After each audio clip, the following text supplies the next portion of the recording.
We are in motion. We do this thing, taking off fast lane, no coasting, and everything is going to be all right. We talk about living with the pain tonight. Living with the pain, scared to get the treatment. Living with the pain, scared to get the treatment. Do you know how many people? Do you know how many people? Can you imagine how many people are out here living with excruciating pain? Have you ever thought about what it feels like to be in somebody else's body? I don't know. I'm the kind of person that thinks about this kind of stuff. What if you could be inside somebody's body for a day? How do you think that you would feel? What do you think it would be like?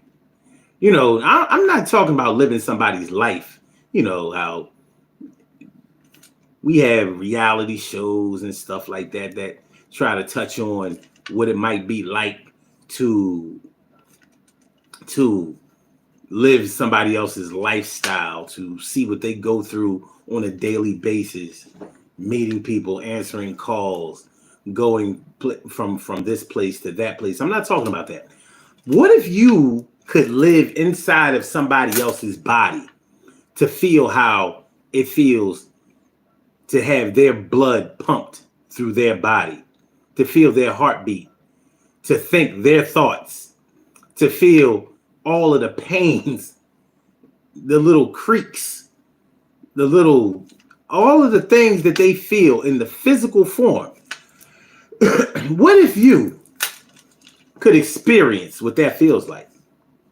I think about this kind of stuff all the time.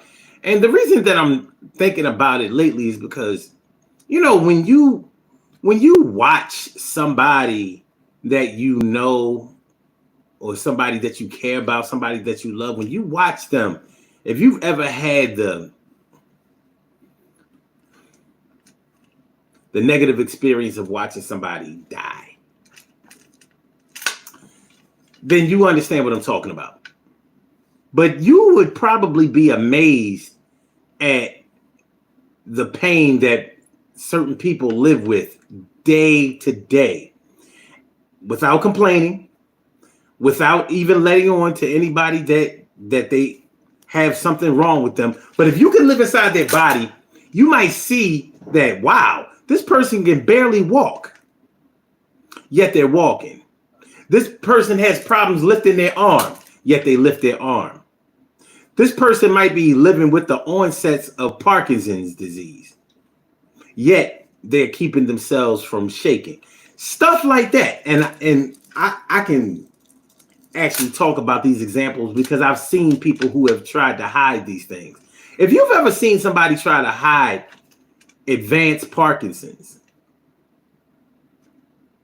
because of embarrassment, then you understand what I'm talking about. But what we're really talking about tonight is living with pain. I called it being comfortable with the pain because for a person that's not experiencing this kind of thing, it looks to us like they have gotten comfortable with being sick, comfortable with not being well, comfortable with not getting treatment. And a lot of people are deathly afraid of getting treatment, like getting surgery, things like that. So instead of getting surgery, they'll say, nah, I'll just live with it. I'll put it in God's hands. What I think is so intriguing about that is that the pain that you live with and that you're experiencing, you have actually allowed yourself to think that it's okay, or that you have a high threshold for pain, or that everybody experiences this on some level, but you're just tougher than other people. The wild thing about it is, at the end of the day, as you're putting on this tough guy act, and I'm saying the tough guy act with affection, because I'm not trying to diss anybody. It's just really, really crazy the way the human mind works. The things that we are afraid of, we will hold on to that fear forever. For forever, if that's what it takes. We'll get comfortable with the fear. We'll say things like, everybody's afraid of something. Everybody has their thing. Just like when it comes to, addictions and vices and things like that. Well, everybody has a vice. Everybody has their thing. And they're right. Everybody does have their thing. How does that explain you? How does that explain you and your behavior? And why would it explain you and your behavior?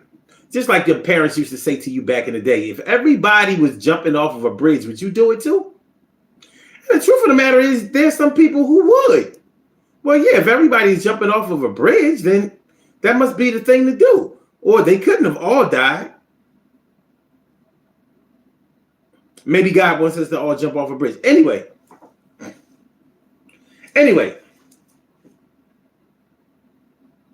if you've ever had somebody in your life that was special to you, that was close to you, and you knew that as tough as they were, as hard as nails as they were, as much stuff as they had been through in their lives, when you look at the little things that they were afraid of, they would choose to hold on to that fear or live with that pain, because the fear of things like,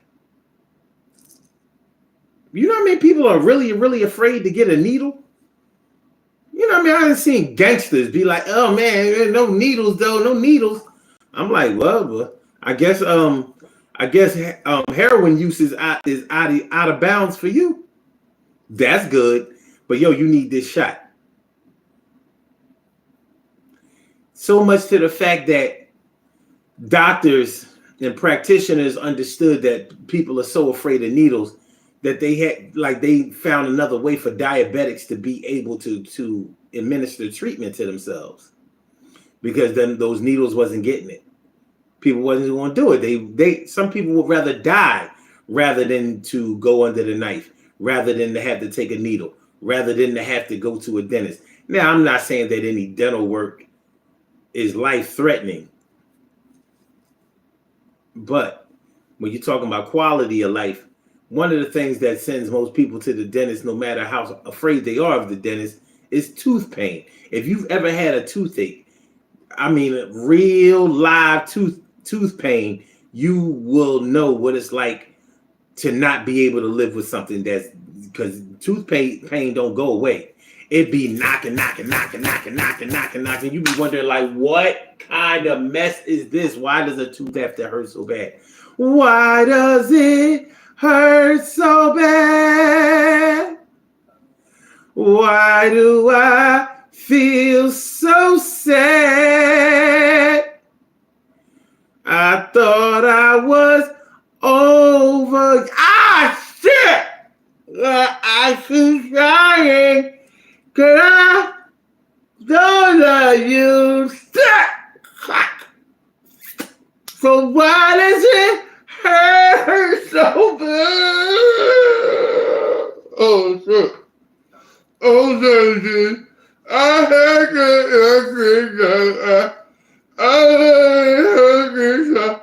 Gotta get it out of my head.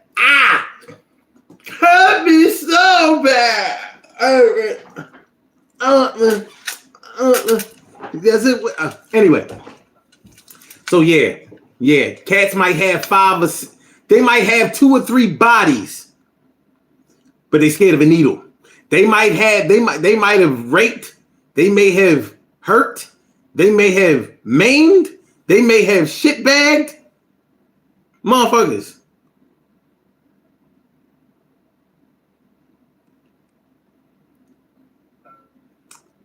But they might need surgery in order to prevent the spread of a condition that they have, and they ain't trying to do it.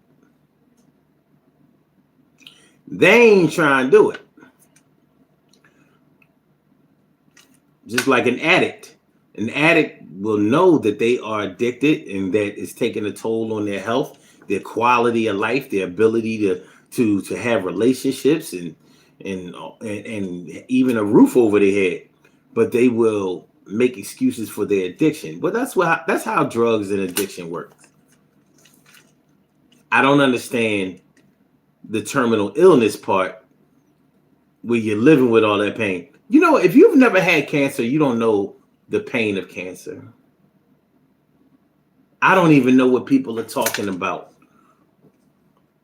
when they said that they were living with cancer, because it's not a joke.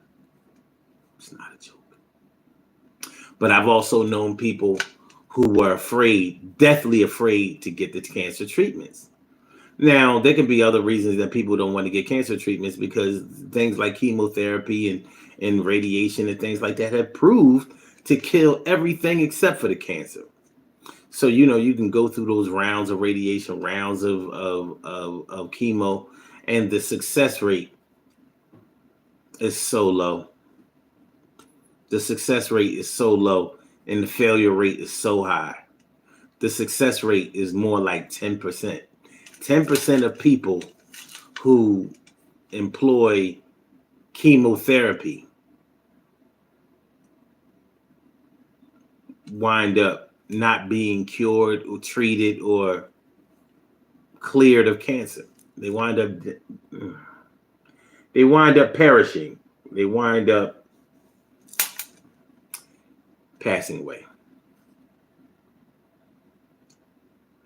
So I can understand how come some people don't trust it. How come some people don't trust cancer treatments? I can understand that. But when it comes down to it, what are your alternatives? Because cancer don't go away. Now, there are alternatives to living with cancer. Things like a plant-based diet and things like that. But that's sort of like a culture thing. If you're not in the culture of holistic medicine, naturopathic remedies and stuff like that, you're probably not going to believe that they're going to work. More than likely, most of us believe in conventional medicine, conventional medical advice, the things that our doctors and nurses tell us.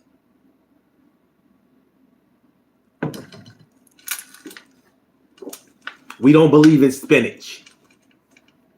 We don't believe in collard greens. We don't believe in cucumber, watermelon. We don't believe.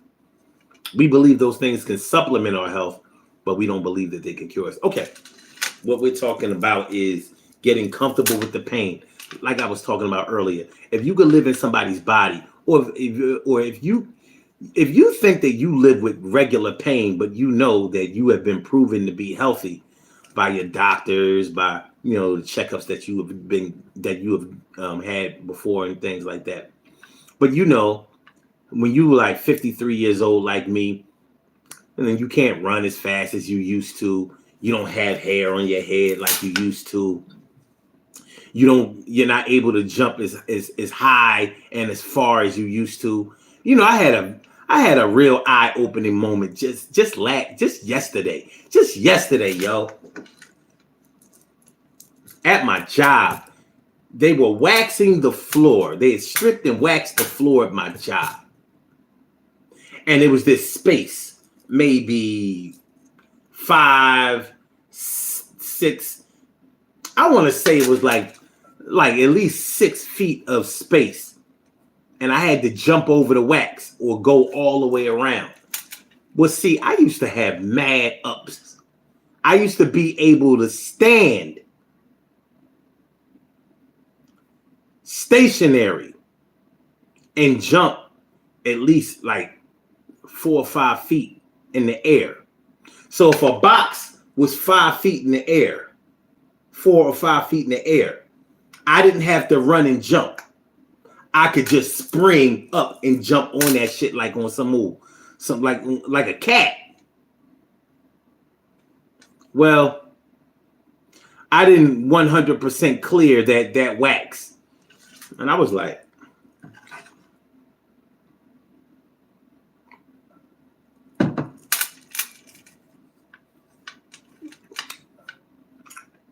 I couldn't believe I couldn't do it. I was like, yo, shit is getting real out here. You know what I mean? Shit is real. But I'm saying all that to say that I have, there are times when I experience back pain, muscle pain, things like that. And I try to keep myself relatively fit. I'm not the Adonis that I was in my late 20s and throughout my 30s and even my mid 40s. I'm just getting it in. But I still work out. I still value exercise, and I try to keep myself strong and limber. So if somebody could live inside my body, they would probably feel the pains that I feel. If I could live in their body, who knows? It might be a nightmare for me. I might be thinking like, yo, what the hell? You living with that? That's how you feel every day? Dog, you struggling to breathe. And they probably thinking like, so what? And when you ask somebody that you know is going through a lot of pain, why they don't go to a doctor, why they don't seek help and all of that kind of stuff. And they may give you a reason or they may give you an excuse. And what it really kind of boils down to is the fact that they might be afraid. Now, you're not afraid to feel pain. You're not afraid to go through that negative experience, but you are afraid to go under the knife. You're afraid to try new different techniques and treatments.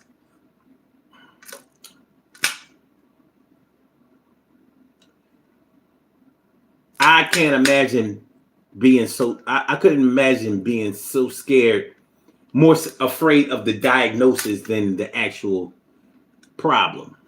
But that's pretty much what we're dealing with when we're talking about this thing.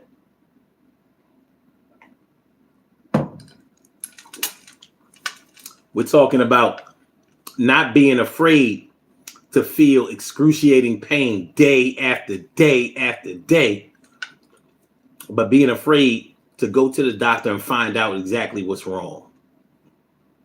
What y'all know? What do y'all know about being afraid to find out what's wrong with you, but rather just live with it, pray to God that it goes away, but never really face it? What y'all know about that? I know that somebody knows something about it. You might know somebody who knows somebody, the body that knows somebody, body, the body, no, somebody, the body, no, somebody, body, the no, body. What up, Shirley Shore, the world's most precious and greatest pearl in the world? What up, Care Bear? Glad to see you here. And Stacy White, thanks for coming through tonight. Appreciate y'all. Looking sunny and bright. Friday night, baby. So, what y'all know?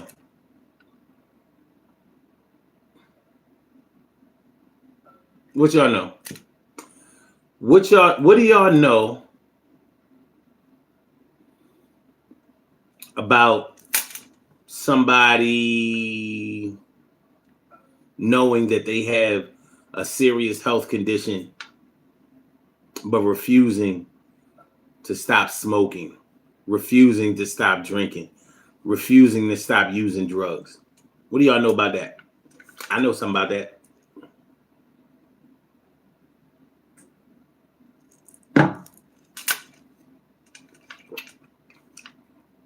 What do y'all know about somebody trying to dull the pain? Trying to drink the pain away, smoke the pain away, pop pills the pain away, shoot the pain away, sniff the pain away. What y'all know about that? I know something about that. What y'all know about somebody having, plenty of loved ones in a support system that's real and that's ready,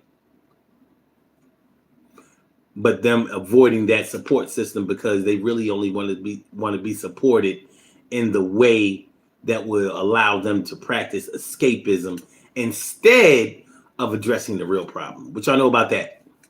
I know something about that. Yeah. There's so many ways that people get comfortable with the pain. Get comfortable with the pain. But they ain't trying to, they too afraid. I don't know, man. I ain't gonna lie. whenever I hear people talk about a needle that was this big, and I'd be like, you say the needle was this big? In all my days, man, I ain't seen a needle that big. Definitely not that big like they be talking about. The actual needle part be kind of small. That big at the most. Many times it's that big. They ain't trying to rupture a vein, puncture an artery. But anyway.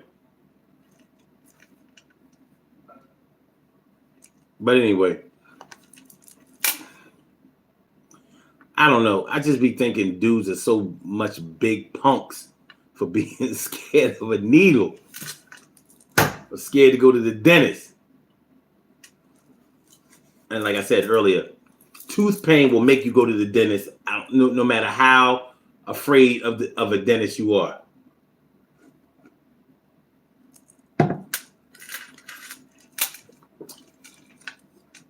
Because ain't no pain like tooth pain. Ain't no pain like back pain. Ain't no pain like stomach pain. Ain't no pain like migraine pain. What do y'all think is worse? What's worse? Let's do the 4. Head pain, tooth pain, stomach pain, back pain. Y'all know some other pains? I'll bet you there's some people with cardiovascular problems who will tell you that none of those pains can trump chest pains. See, most of us don't know nothing about no chest pains. But from what I understand, chest pains, woo-wee, open up a whole brave new world for you. I heard chest pains are different. Real different, you know what I'm saying? Yeah, man. You understand what I'm saying? Nah, I'm saying. Yeah, that's what I heard about chest pains. So, but what do y'all think? Leave your answer in the comments. What's worse between head pain, tooth pain, back pain, stomach pain? I can't stand stomach pain. The thing have you bent over. At least with back pain, you can lay a certain kind of way and kind of make it go away. You can't do that with tooth pain. That thing be nagging. It be giving you a reminder, like. Care Bear says back pain. Back pain is serious. Serious. And the reason that back pain is so serious is because it makes your whole, like your back, your spine is what's keeping everything together. The top and the bottom together. So when your back is hurting, it feels like all your weight is on it, and it feels like you are disconnected from the other body parts. I have to take care of this right now.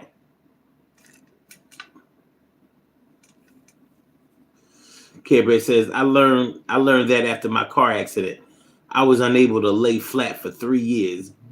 Whoa! Great Googa Mooga.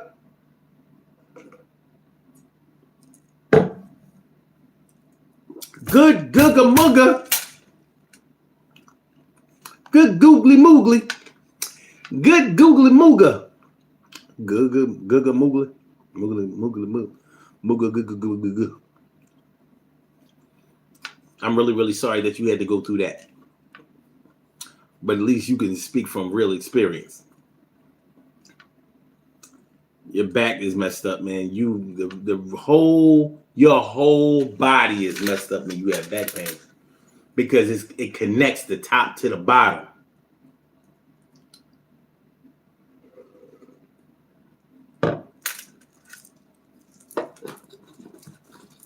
Your back is literally the bridge. connects your top to your bottom.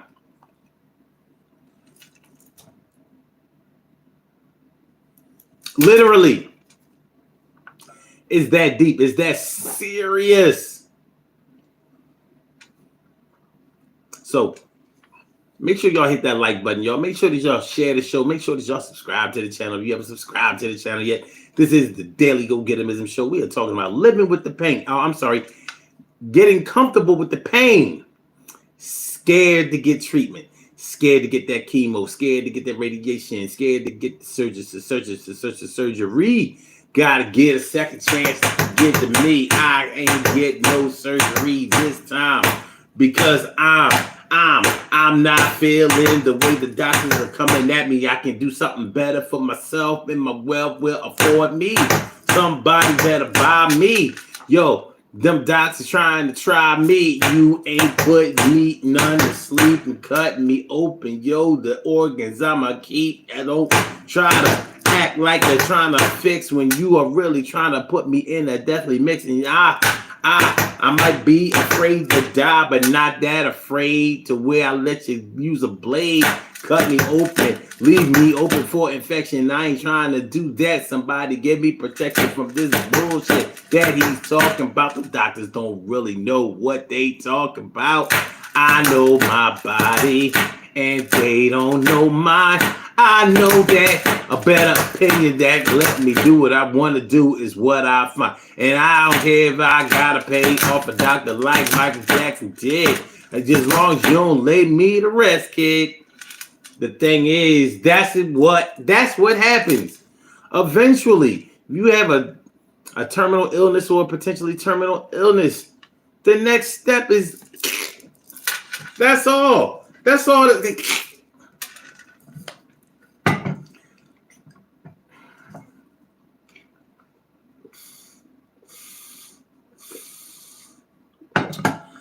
My stepdad had lung cancer. My stepdad had lung cancer. Didn't want to get surgery. Didn't want to do chemo or radiation or none of that. He didn't want to do it, and he didn't. February 10th, 2010. That's when I never see my stepdad alive again. And he was sort of like my best friend. And I miss him. And I miss him. My dad. Yeah, it makes me sad. Kind of made me mad at the time. But I gotta understand, you gotta let a man be a man and make his own decisions, not to get the incision. Prostate cancer took him away July 11th. I'll never forget the day, 2021. It's still fresh in my mind. I saw a dead body. It kind of got me.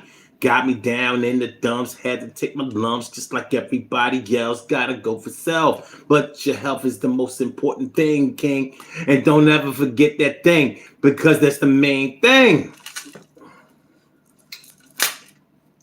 My dad had prostate cancer. Knew he had it. Didn't want to get the surgery.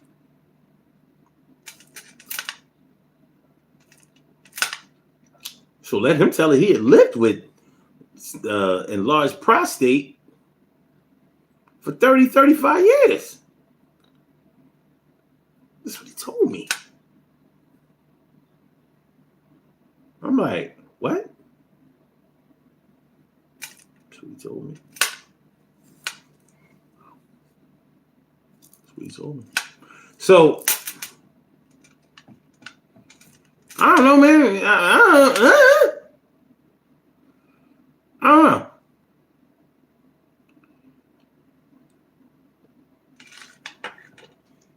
What's that? Seaflow Hill? Seaflow Hill? Thanks for coming on through. I appreciate you. Appreciate y'all, man. But yeah. So those are my two examples. And unfortunately, I have more. Seems to me like I might have one coming up.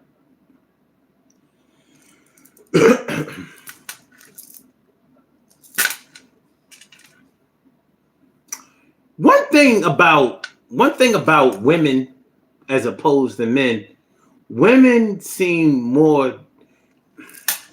they seem to be a little bit more brave when it comes to going under the knife or receiving treatment. And it could be because they have had to deal with the pain of having children, dealt with the pain of menstrual cramps. They're used to pain.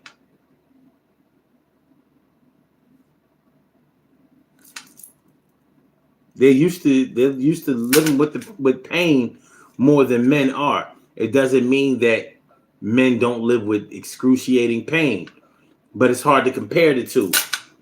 But one thing statistically cannot be denied: women are usually way more open to receiving treatment than men are. So normally when a woman treatment doesn't work out or surgery doesn't work out, they've exhausted all options. With men, they stand pat at the no surgery, no treatment. I'm gonna just start going to church.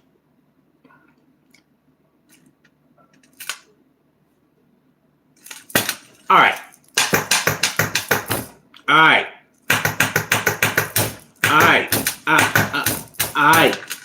Let's do these birthday shout outs. We have some birthday shout outs to do on this glorious November 3rd, and they deserve to be acknowledged. So let's go about our business of acknowledging them and making them feel special because they are special because they are special because they are SPECIAL. We get the RESPECT. They are SPECIAL. We get the RESPECT. They are SPECIAL. We get the RESPECT. They get number one out the box, Ileana. Or should I say Liana? It's really Yana. Okay. Sabira McDaniels, happy birthday to you. And also Justin Drew, turning 44 years old today. And Kia Slater, turning 46 years old today. And Giselle Green, turning 47 years old today. And my younger cuz, Stephen Johnson, happy birthday to you, producer extraordinaire. From Milltown to A-Town. And Dina D, turning 43 years old today. And last but not least, my other cuz from up in Milltown, that's Milwaukee, Wisconsin, turning 38 years old today, Ashley Sharp. Ashley Sharp, happy birthday to you. I want to say happy birthday to all of y'all. And I hope that today finds you all in good health, happiness, mind, body, soul, and spirit. And that goes out to each and every person out there born on this glorious November 3rd, worldwide, internationally, and universally. All of y'all go ahead and turn up, but don't turn up too loud. Just turn up loud enough so everybody can hear you. Rock out, rock on and do the damn, rock out, rock on and do the damn, rock out, rock on and do the damn thing. You do your thing, y'all. Represent the queens and kings. You do your thing, y'all. Represent the queens and kings. Good things happen to those who wait. Great things happen to those who grind, and anything can happen to those who go for theirs. So go hard, go for yours, and remember, I said go hard, go for yours. Go hard, go for yours. And remember, listen, if you could live in somebody else's body, you might find nightmarish feelings of pain, shooting pains, blunt force pains. Blunt, pulsating types of pain. You never know. But what you might find out by living in somebody else's body just for a day is that you would never want to live in that body again. And then you might have a newfound respect for them, but at the same time, you may feel sad for them because you know that they could do better and they should not have to live like that. But when you get comfortable with having low quality in your life, I mean, what can we say? What can we do?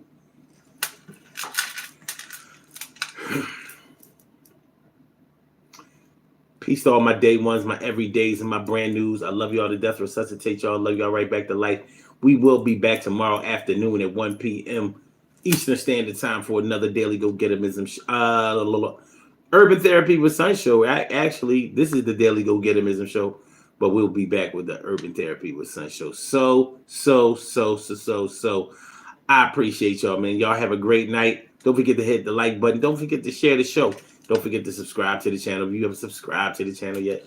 So I'm going to holler back. Peace. All right.